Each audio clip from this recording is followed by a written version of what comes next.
Салам достор, бүгүн 8 март аялдардын майрамы менен чын жүрөктөн куттуктайм.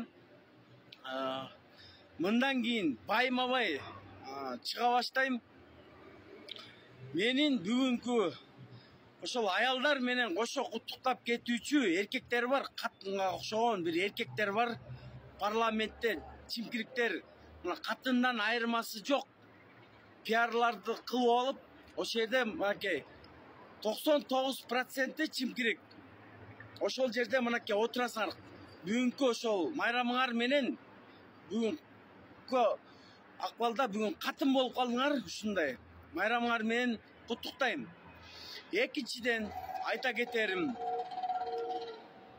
эркек болсоңор сөз бергениңерди аткармаксыңар. Мени тааныган, мени неметкен депутаттарга кайрылып атам.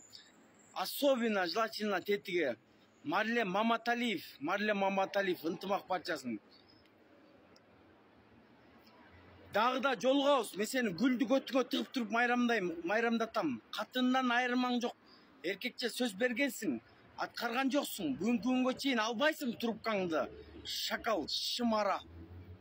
Мен сени конкретно куттуктайм. Элдин көзүнчө дагы экөө жолугабыз экөөбүз. Акыры эртелеби кечпи жолугабыз парламенттен. Чимкириктер дагы бир жолу майрамыңар менен куттуктайм. Дагы жолугабыз. Алдыда байма-бай чыга баштайм.